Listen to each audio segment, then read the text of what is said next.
Hello and welcome to Verbling. Hi there, I'm Teacher Oakley. Once again, it's idioms time. Time to learn some new idioms in English. Okay, we are going to be focusing in today on the sort of pervasive idea, kind of general social idea, cultural idea, I should say, related to the idea that life is like a journey. In fact, really, life is a journey is a very common expression in English. And there are many idioms and expressions, colloquial expressions, that have to do with this overriding concept of life being a journey with its trials and tribulations and ups and downs. Okay, we'll be discussing the overall kind of general analogy involved, as well as looking at a number of very specific idioms today, learning them. As usual, the class will do some different types of exercises, and as we go along doing these fill-in-the-blank exercises, we will be discussing the idioms in question, brainstorming similar idioms, clarifying the meaning, and explaining any situational use. Occasionally, idioms are used in a specific situation, but not in others. So we'll try to clarify all of that as best we can for you. Maybe even throw in a little review at the end if we have time. Alrighty. Let's go. Let's start our journey. Okay, first let me welcome students to the class, do a little microphone check. Hello, Heidi. Welcome Hello. back. Nice to see you again. Welcome back. Hi again. Hi again. V has joined us. Hi, V. Hi, Oakley. How are you? Good. How are you doing? Yeah, I'm good. Thanks. Terrific. Nice to have you aboard. Senia, good to see you as always. How are you? Good to see you too. Hello. Thanks. All right. Welcome to the class. And Albina is with us again. Yes, Hi, Albina. hello. Hello. Hello. How are you? Great. Terrific. Thanks Glad for to hear. asking. Okay. All right. Okay. Cool. All right. In today's class, as we often do, we're going to warm up by looking at some literal meanings of some words, basically words related to travel and journey and paths and roads and whatever, somehow associated with going places. Just to make sure that we know the literal meaning, because later we'll find these words coming up in our idioms being key to the understanding of the idioms. Idioms are such that normally, if you know, understanding the allegorical, metaphorical, abstract meaning of the idiom helps a lot if you understand the physical meaning and understand how those two things tie together. It really helps you remember them. So anyway, here we go. Literal meanings. Simple fill-in-the-blank exercise using the words in bold italics above. Again, words that we use somehow in some way to talk about going places. All right, Heidi, can you start with number one, please? At Heathrow planes and land every minute. Planes take off. Yep, exactly. Take off and land every minute. Of course, take off is an example of a phrasal verb, a verb, often a very common verb, and a preposition, which now is no longer a preposition. It's called an adverbial particle. As an adverb, it modifies the verb. It's a particle. It's a part. Heidi, takeoff can mean when airplanes leave the ground. As many phrasal verbs do, it has other meanings. How else can we use takeoff? Another meaning. Yeah. I don't Well, okay, you take off your clothes know. before you take a bath. Okay, remove. Opposite put on. Opposite of put on your clothes. That's right. So that's one meaning. Remove, specifically for clothes. Remove. Another one is if you take off from a party without telling anyone. Okay. You leave. Leave unexpectedly, usually. Sometimes they even have noun forms. Do you have any idea what a takeoff is? Like, what is a takeoff? Like, I'll give you an example. What I mean. And it's not used like a verb in this example. It's only used like a noun. Okay. Scary movie. There's a movie called Scary Movie. It is a takeoff on several popular horror movies. Or some mimic or something. Mimic, yeah, that's close. As a takeoff, it's a satire. Okay, so that's another meaning. And we say it's a takeoff on. And there, it's a noun, obviously. I'm using the article a.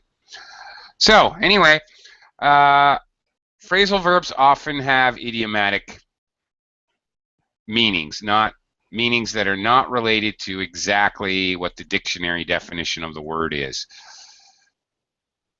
Okay, so when we're looking at literal meanings here, take off like an airplane is actually a little bit idiomatic. It's not quite literal. Okay, V, number 2. Yeah. Do you think there will be ever a between Southern Spain and North Africa? There will ever be a track? Probably not. Well, before they could make a track, they'd either have to build a bridge or Footsteps? well, think about between England and France. Tunnel. Yeah, that's it. Yeah, before you could put a train, but you'd either have to build a tunnel under the strait or over a bridge over the strait. Right. Okay. Yes, tunnel or channel in the case of the English Channel from England to France, the channel. It's kind of a play on words. Right. Underground cave that takes you from point A to point B. Not really a cave because it has two ends. A cave normally doesn't have. Well, no, that's not true. A cave can have more than one opening. Okay, let me quickly welcome Ken. Hi, Ken. Welcome. Yes, hello. Hello. Okay, Ken, we'll talk to you in a bit. Okay. All right. Senior, number 3. The road up to her house has no surface, and in the middle of winter it gets full of. And what does road up mean? Road up. The road, noun, and now it's a prepositional phrase. Up to house. That goes up to her house. Okay, it's ruts. I think full of ruts. And I think you're right. That's right. Ruts are long channels caused by the tires in the road. Okay, they say has no surface. Americans would say it's a dirt road. That's it. A dirt road. Yeah. Okay. In addition to ruts, sometimes, especially heavy rain or spring melt, snow melt, causes what are called potholes. Okay, these are like ruts are long and narrow because they follow the path of the tire or in the road. Potholes are the round circles in the road that like craters, often that fill with water and or mud. Yeah, good old potholes. Plenty of those in my city. Seen ya? A lot of potholes and ruts. It's a tricky question. Tricky. And obvious answer. Yes. Yes. Yeah, I know. Yeah. Especially those of us who live in cold climates, because in the spring, well, two factors with the contraction and expansion of ice, it kind of ruins the roads. In addition, all the ice melting and the ice cracking the road, it causes a lot of problems. But not just cold places everywhere. Anyway, Albina, number 4. Yeah, it's really difficult finding the way to her house. She lives in the country, 5 miles from the nearest town, down a lane of the main road, and then up a little track past an old ruined church. Okay, what's the idea of a little track?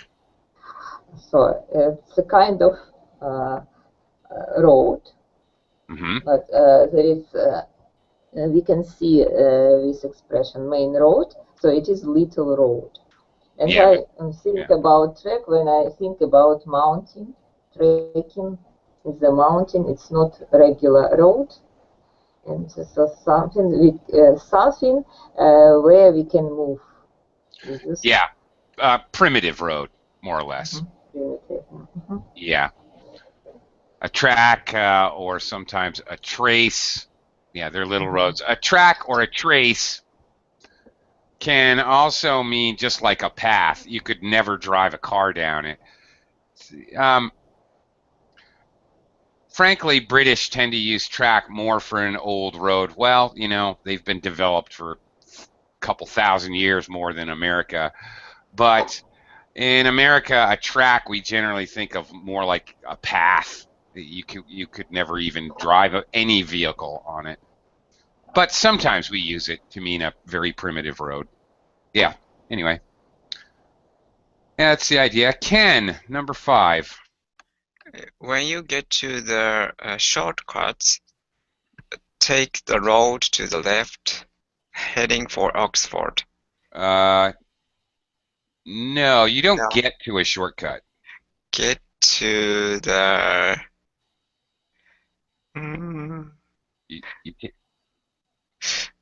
tunnel? No, the key here is take a left. Take the left. Get to the crossroad. There you go. Okay. How many directions can you go when you from a crossroads? 4 directions. That's it. North, south, east, west, like that. Crossroads, 2 roads cross paths, and that means you can go 4 different directions. That's it. Okay, crossroads can be whatever. 2 dirt roads. It can be normally in the middle of a city, of course, with a traffic light. We would refer to it as what, Ken? What is a crossroads in the middle of a city? I don't know. Scramble crossroad. We say scramble crossroad. That means person. If the signal was green, passenger can cross this crossroad. Not straight, not on the straight, any direction. Okay. Yeah. I have no idea. I've never seen that. Actually, okay. I was thinking in English we normally call it an intersection. An intersection and crossroads are really exactly the same thing. We tend to use crossroads for, I don't know, quieter, small village, countryside, and intersection in the middle of a city.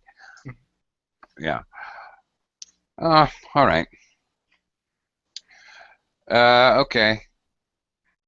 Not to be confused, sometimes a road intersects or there's a crossroads and there is a traffic circle in which all the cars must go the same direction around the circle and just peel off whenever they get to the road they need to take.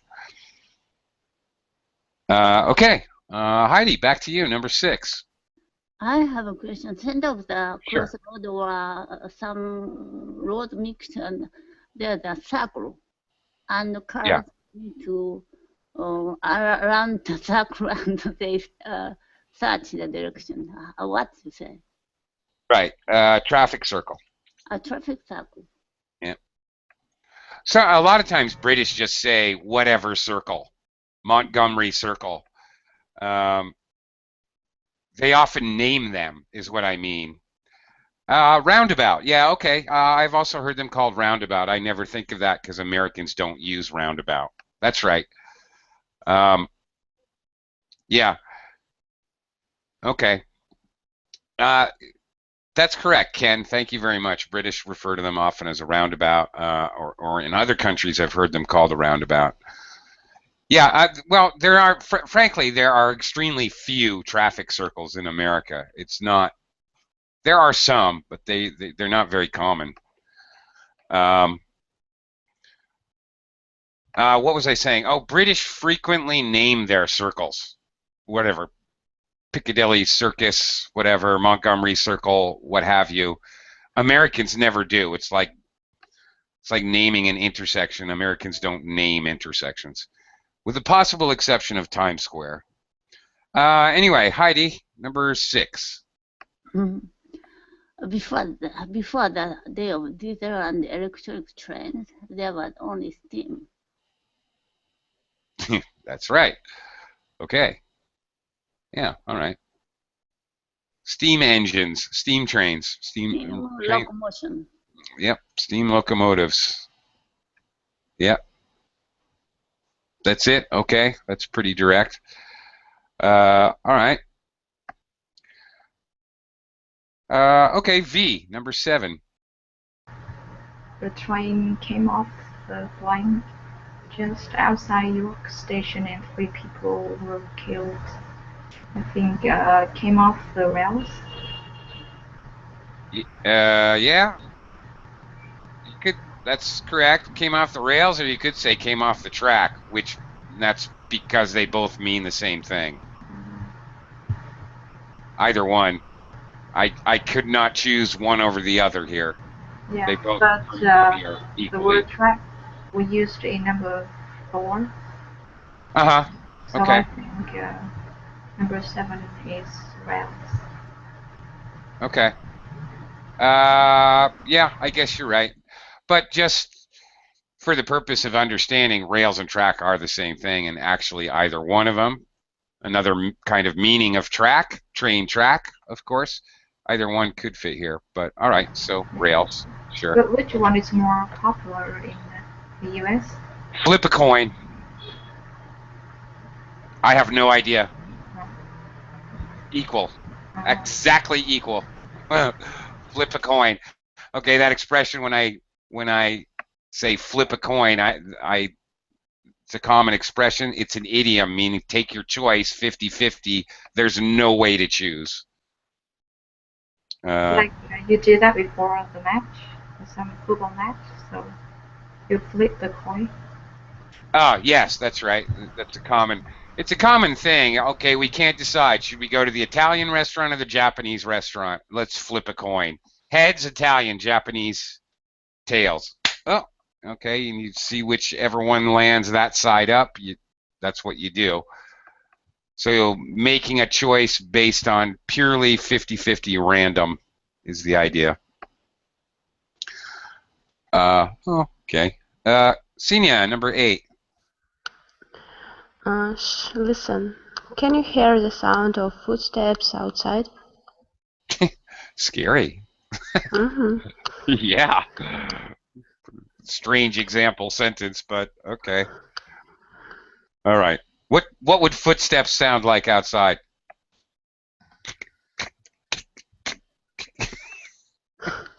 I don't know. Okay. It's kind of a strange example. Footsteps. Okay. If you're seeing them with your eyes in the mud, they're footprints. If you hear them, they're footsteps. All right, Albina, number 9. Okay, number 9. The police caught the 15-year-old boy who stole my car when he drove up a street which turned out to be a dead end. Yep. So what's the idea? It's a dead end. Dead end, it's you cannot move further. That's It's right. the end of the street, and you have to stop if you Yep. if you are there. That's right. There's no left or right turn or. Yep. The road ends. Very good. All right, Ken, number 10. When we were small, we used to take a blank over the fields to school, but now they've built housing estates on the farm. Estate. Estate. Yeah, second syllable stress. Okay. All right, we used to take a blank over the fields. Take Because estate. Yeah. Take a tunnel. Take a tunnel. That would be cool. That would be neat.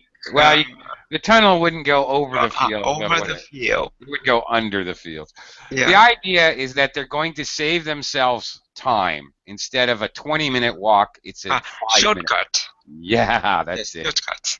Shortcut to save time, to save distance. That's it, a shortcut. Because commonly when we talk about distance, we talk about a short way and a long way. So a shortcut. What would be the opposite if you're traveling by car and just enjoying your vacation? You might not want to take a shortcut. Detour. Well, that's because you have to. Well, Okay. you're kind of right, but detour is mandatory because they're doing. You might have to take a detour. Usually that's annoying because somebody's forcing you to do it. But if you want to do it, you take the scenic route. Oh yeah, we've got nothing but time. We've got 3 weeks of vacation. Let's take the scenic route and drive through the mountains instead of right on the highway. Okay, like that. Scenic land. Scenic route. Route. Okay. You wrote it. Scenic route. Route. Okay. Route or route. Yeah. By the way, that word you want to pronounce it route. You want to pronounce it route. Okay. Either way. Frankly, I pronounce it both ways. When I co-locate it with scenic route, I say it route. When I say Route 42, we should take Route 42 highway. Like those are the names of highways. They're called route and then a number. In America, I normally say route. I actually pronounce it both ways depending on what I'm co-locating it with. Okay, anyway, you might want to take the scenic route. And we use that expression kind of idiomatically, kind of jokingly, by the way. If somebody, for whatever reason, maybe they took detours, maybe they got lost, sometimes jokingly, oh, we took the scenic route. Oh, I'm sorry, we're 2 hours late. We took the scenic route. It's kind of a joke. Maybe there was delays on the road. Maybe there was detours. Maybe they got lost. Whatever. Okay. In a rut, use the following expressions to complete the sentences below. Here we go. Straight up idioms using some of the keywords we just looked at. Let's do it. Heidi, number 1. I've been doing the same job for 15 years.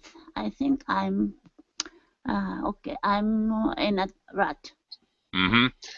Very good. You might even hear stuck in a rut, which is more expressive of the concept. Okay. Right.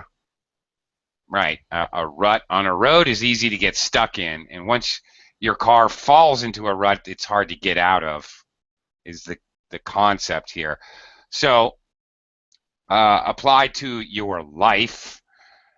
It means maybe something has become a real habit for you, but not a habit like smoking, but you stay home every weekend watching sports on TV.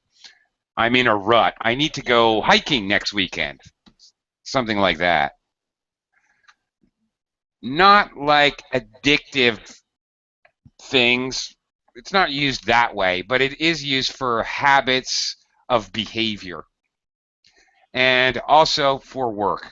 It's used a lot to express the idea that you're not growing or learning anything or evolving in your job. You're in a rut. Yeah. Okay. V, number 2. I've got so much work on my desk. I'm really confused. I don't know whether I'm coming or going. Very good. This is a very common idiom. What is the idea, V? I don't know if I'm coming or going. Because I don't know what to do. So Yeah. I'm really messed up. Yeah, I'm really confused is really the definition. We can use it to talk about ourselves, first person. We can talk about other people. He doesn't know whether he's coming or going. Yeah, and any kind of confused. It's so much work to do, or you don't know what you're doing, or you're confused because you don't have enough information. It's a very common expression. And it's used anytime to express the idea you're really confused at your work, confused about your relationship. Doesn't matter what it is. Senior, number 3. It's been a very difficult year, but I'm happy to say there now seems to be some light at the end of the tunnel. Well, thank goodness. Okay, that's it. Okay, what's the idea? There's light at the end of the tunnel. We can see the hope. We can see hope. That's it. Not the hope. We can see hope. Yeah. We can't use the there because it's general idea. So and it's uncountable. So yeah, all right. We can see hope. That's a very good way to put it. It doesn't mean the answer or the answer to your problems is right there, but you can see hope toward the answer for whatever your problems are, your difficulties. Yeah, I think that's a good way to put it. Albina, number 4. Number 4. Our partnership didn't last. In the end, we agreed to go our separate ways. So it means that we decided to split up, to have different business, maybe not to be together. Yep. So, and this this can be used for friends, can go their separate ways, even family members, spouse. That's right. Very good. Romantic relationships, any kind of relationships between two people, or even two countries or two companies. We can use this idiom. I just kind of realized all of these idioms we're looking at in this particular section, these are all very commonly used. These are worth knowing because they're all quite common. Yeah. Ken, number 5. Okay. Hard working, long hours, and lots of worry. When you are trying to build up a business, I'm afraid there's no shortcut to success. That's it. Very good. And this idiom is usually used negatively. We don't normally speak it. It could be, and it can be. It's just not normally spoken in a positive way. Okay. Well, all right. Should be obvious. A shortcut, a faster path to success. Yeah. All right. Ken,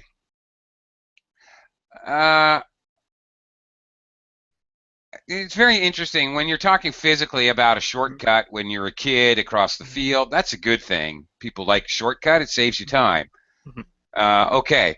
But in the working place, in business, what does it mean if I say the person who built my apartment building took a few shortcuts? That's negative. Maybe, yeah, they skip some important process of the building house, so that house be vulnerable. It might be dangerous even. Yes. That's right. That's exactly right. It's a very negative thing if you're talking about working and taking shortcuts. That's a very negative concept. You know, it can be used neutrally. Okay, you know, I don't like to do this, but we've got to do what we've got to do. We've got to get this done right now, so I know a little shortcut we can take. Let's do this. It's usually even presented as, well, it's a negative thing. We shouldn't do it, but we have to do this. I know a great shortcut that we can use to save us time. Okay, but it's neutral to negative, usually negative, used in that way. Right. Okay. Heidi, number 6. Number 6. I'm feeling much better now, thanks. I'm well on the road to recovery. Okay. The well part, you may or may not. You may not hear. I'm on the road to recovery. I'm well on the road to recovery. Okay.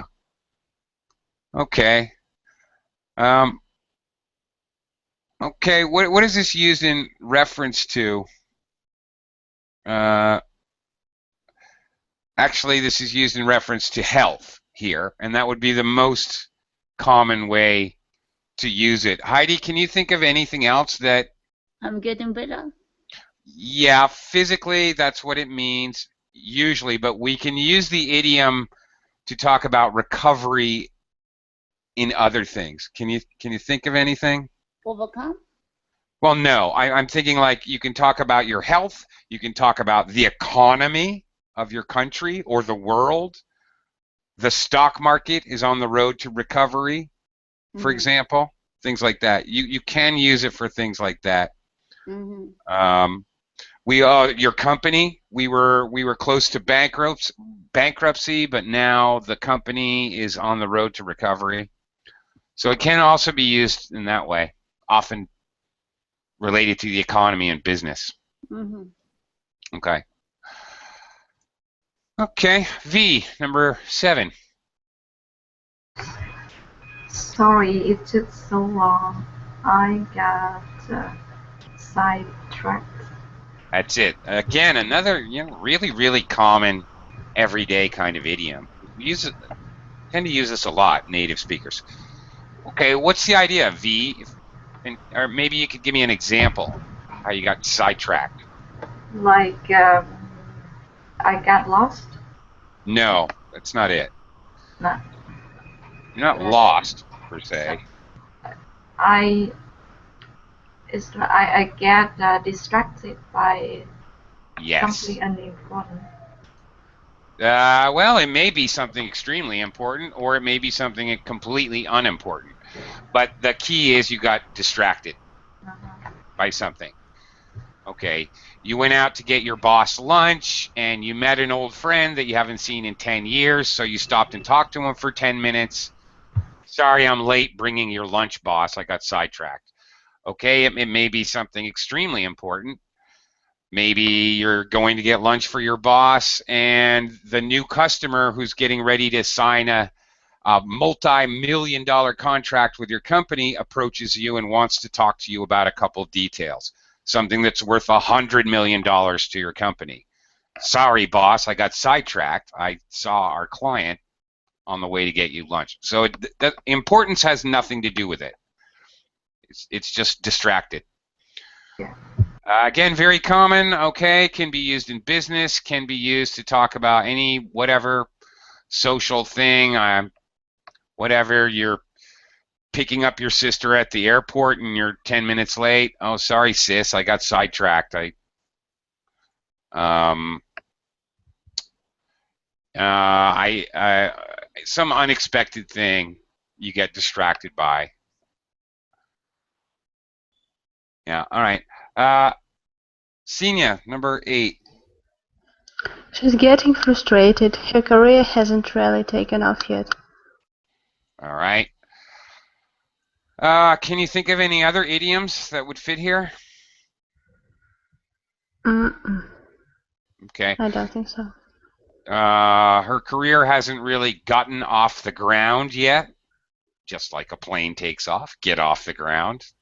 Very similar, would mean exactly the same thing. And put foot on the door? No, it's not that. No, that's something totally different. If you have a foot in the door, that means that you have some kind of inside advantage. Or you, not really inside advantage, you, okay,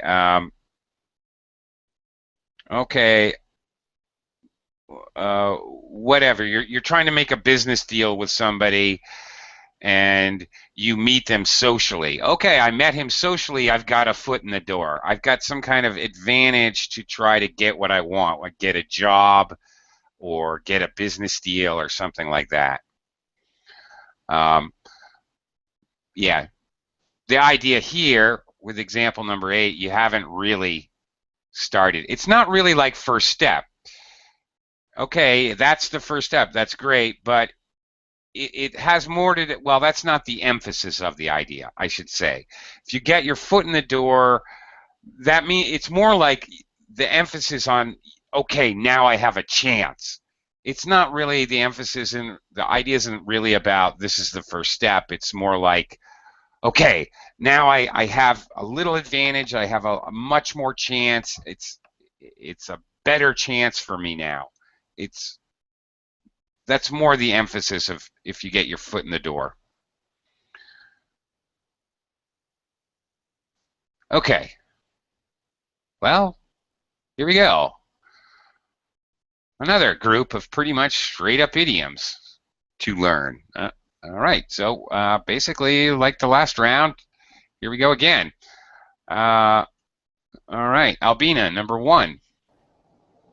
Once you've made your decision, you realize there is no turning back, don't you? Okay, so if there's no turning back, so you won't have any possibility to move in different direction, to start again. So if you decided, you should follow this way. Yep. There's absolutely no chance to change the decision once it's made. The decision is final, is another way to say it. Yeah. All decisions are final. Well, there you go, Senior. Good example. Having a baby. There's no turning back. Good example. Thanks. Yeah. So true. All right. Ken, number 2. I can't make up my mind. It's either stay where I am or applying for a job abroad. I seem to be at a crossroads in my present job. Very good. Yep, you have an either-or situation. Yeah, you can't do both. An either-or situation. Exactly. Yeah. At a crossroads, maybe because of idiom and and plural.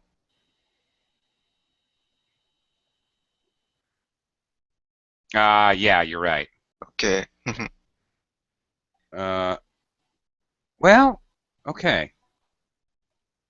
It's very common, but I guess I'm trying to think, I mean, there's a movie called Crossroads. It's a great movie. Have you ever seen it, Ken? You'd like it. Crossroads? About Bruce?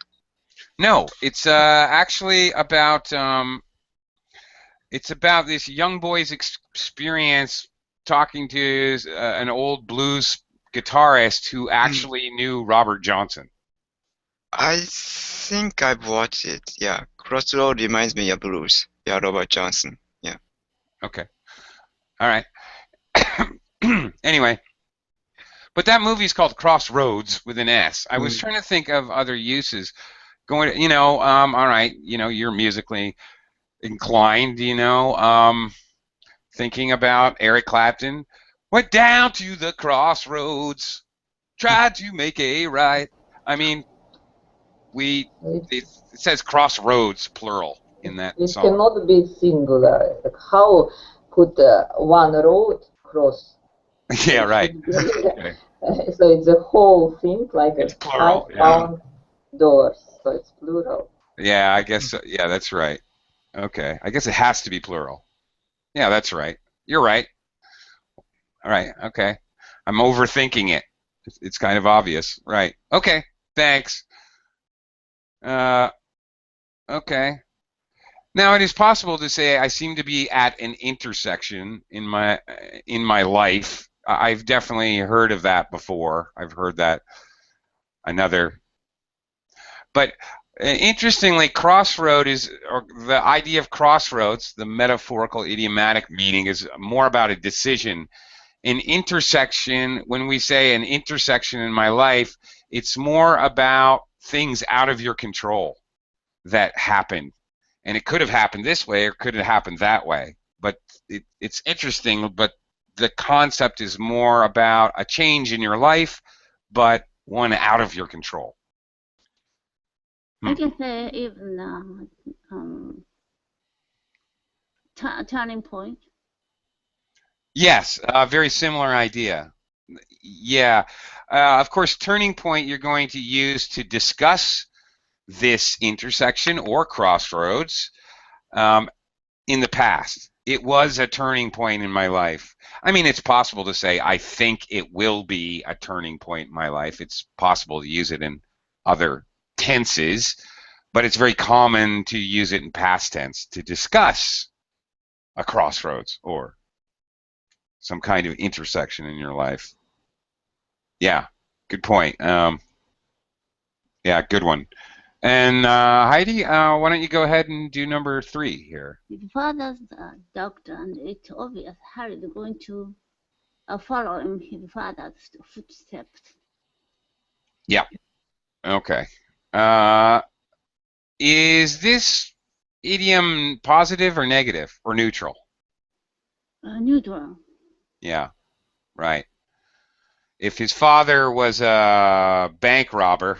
Yeah. In this case, it's doctor, so it's very good. Yeah, that's right. But you're right. If his father was a bank robber, then obviously it would be very bad. Okay, that's right. It's neutral. And it can be used either way. Basically, it's quite specific.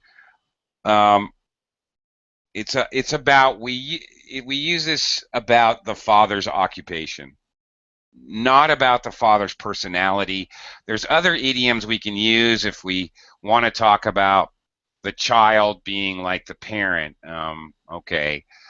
All right. The fruit doesn't fall very far from the tree. All right. That could be more about personality. For example, this is specifically career. V, number 4.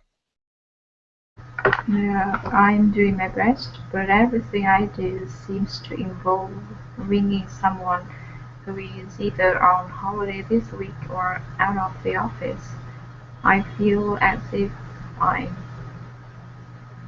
going nowhere fast. Very good. Yep. Yeah. But I don't understand someone who's either on holiday or out of the office. Well, this happens in the end of December if you work in any kind of company. Everybody you try to call is either on their vacation already or they're out of the office because they're gone Christmas shopping or they're gone to a party or whatever. That's the idea. So you need to get some phone calls done and get some business done, but you can't because nobody's there in the office. This is an extremely familiar feeling for me working near the holidays, for example. Very common. So you can't get anything done. Going nowhere fast. So you're going nowhere fast if you were sent on a wild goose chase, for example, and you're running all over town trying to get something done, and it's impossible. Yeah. This is a very common idiom. Well, I guess I say that because I personally have used this idiom a lot when I'm frustrated because everything seems to be against you. The cards are stacked against you, and you can't get anything done. You feel like you're going nowhere fast. So can you apply that for your latest vacation? Sorry? Your latest vacation that you say you spent 2 weeks, but everything was broken. Yeah, but I can't. I wasn't trying to accomplish anything. I was just trying to take a vacation. So I wouldn't say I was going nowhere fast because I had nowhere to go. I was totally just trying to relax. I didn't have things I needed to do. So, all right, you need to get paperwork done to get a visa done. All right, but you're getting the runaround. All right, well, all right.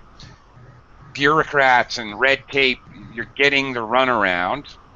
People are telling, oh, you can't fill that out here. You have to go over there. Okay, once you go over there, they say, oh, you need to stand in line number 3. You get the runaround. So you're not actually getting the signature or the permit or the whatever that you need to get done, the work you need to get done. You can't get it done for whatever reason. Often bureaucracy and red tape. Equipment that you need to use doesn't work. Okay, you need to do your housework, but your washing machine is broken, so you wash the clothes by hand, and then you find out your iron is broken. It doesn't work. And then you finally figure out how you're going to iron your clothes using some kind of metal bar, and then the power goes out, so you can't heat the metal bar. All right, things keep happening, so you can't get work done. It could be as simple as doing your housework. It could be as important as applying to university, getting a visa. It could be just work. But you have to be doing something you need to get done, is the idea. It has nothing to do with vacations or holidays, per se. It has to run into obstructions and hurdles over and over and over again as you're trying to get something accomplished. Another similar idea, if you're, well, perhaps even physically, or somebody sent you on a wild goose chase and you're getting nowhere, you might say, I'm on a road to nowhere. I seem to be on a road to nowhere. Now,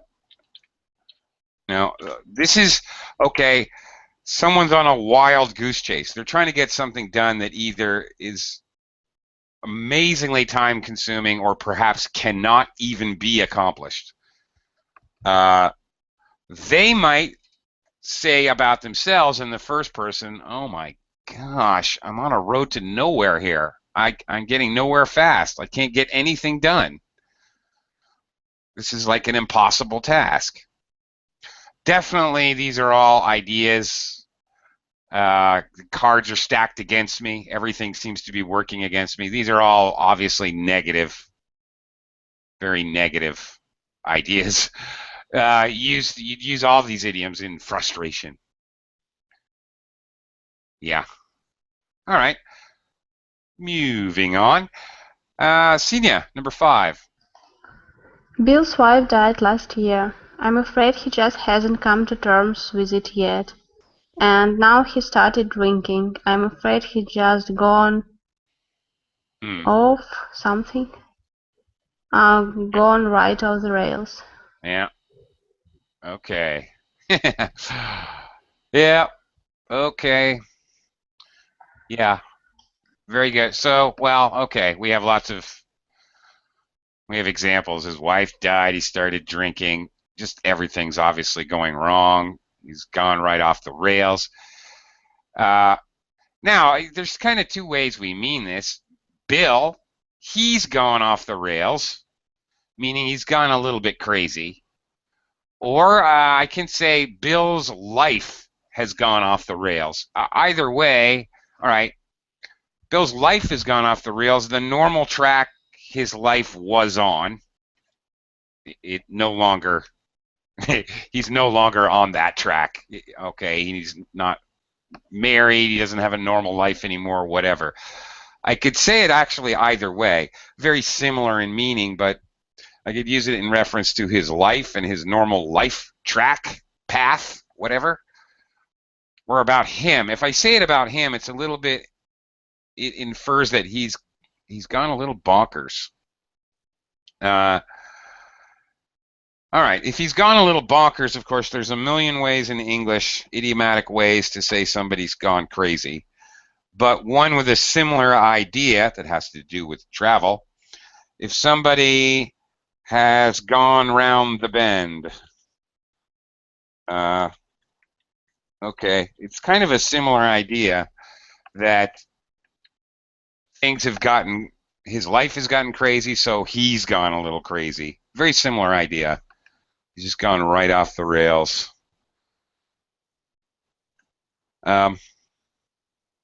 Okay. I think there's a Ozzy Osbourne song out there somewhere. I'm going off the rails on a crazy train. Okay. Anyway, there you go. Should have a class, Idioms in Rock Music. All right. Albina, number 6. There is no prospect of promotion. I am in a dead end. Yeah, I don't like the phrasing that you definitely, that's the whole idea. I'm in a dead end job. Okay, you didn't say job, and I. Oh yes, Deadend Job. Yeah. Okay. Yes. No, it's fine. I was looking for the noun. I was going to say dead end is a. It's terrible. Yes, the Finnish. Yeah. Dead end in the idiom is used as an adjective. A dead end is a street where you can't go anywhere, but a dead end job. So right. Job, It's an adjective. yes, you don't have any perspective of growth in your career, and just that's right. at some point it became very boring if you don't have any possibility to grow. Right. No prospects. Yeah. Right. There's nowhere to go. Dead end job. Yeah. Quite specific. So it's obviously about work. We wouldn't really use this in other ways. You wouldn't say a dead end relationship or a, I don't know. Yeah, a dead end hobby. No, it's always dead end job. So yeah, there's nowhere to go. That's the problem. Ken, number 7. Now he's been given a company car. He thinks he's really not turning back. No. No turning back is in reference to that you make a decision, you realize there's no turning back. No turning back means you can't reverse specifically a decision that you make. So it's okay. So he thinks he's really hot. He's really special. He thinks he's really arrived. That's it. Okay. He's really arrived. Okay, he's hit the big time. He's struck gold. He's at the top of the mountain. Okay. Okay, that's the idea. This idiomatic use of the verb is also used in the first person a lot. Okay, you go to Las Vegas and you just get stupidly lucky and you win $500,000 and they give you a penthouse suite in the casino. They comp you a penthouse suite for free and send you up a bottle of Dom Perignon champagne. You would come into your suite and say, "Oh, yes, I have arrived." Okay. Meaning you've arrived at the big time. You are successful. Yes, Albina, only possible. Only positive, I mean. highly positive. The best of the best. I have reached the greatest possible life that I can have, basically, is the idea. Yeah. Heidi, number 8. I just don't have the enthusiasm I used to have. I'm running out of steam. Yeah. Okay. Like the steam engine, if it ran out of fuel, you'd run out of steam and you'd slow down. That's the picture. Okay. All right. Can you think of any other similar idioms or expressions that have to do with the idea of you just don't care anymore? Especially like at work. Mm-hmm. Okay. Well, for example, if you're burnt, this is very common for Americans. Mm-hmm. Running out of steam is common. Americans tend to use "I'm running out of steam" like if they're, I don't know, you're hiking a mountain and after 4 or 5 hours you're like, whew, I'm tired. I'm running out of steam. We tend to use it to actually meaning energy, physical energy. But it can be used, and I understand perfectly well, enthusiasm. If you're burnt out, the emphasis is more on running out of enthusiasm, but also maybe even physically you're tired.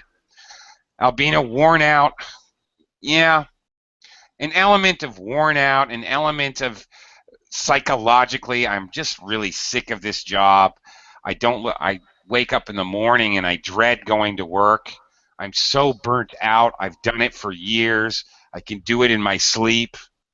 It's meaningless to me. It's not fun at all. I don't enjoy it. I just go through the motions. Well, there's an idiom. If you just go through, chances are you're running out of steam or you're really burnt out. You're like a robot. You just go through the motions. You don't care at all, is the idea. So, burnt out, worn out. Yeah, all of that. Oh, okay. Here's a special quote for you all to live by or die by. I don't know. Death is not the end of the road, but a gateway to a better place. Thank you, Cardinal. Okay. Okay. Lots of expressions and sayings, as in the title of this class, Life is a Journey. I don't know if you've heard oh, now I forgot. Oh dear. It's not the destination, it's the journey. Has anyone ever heard that?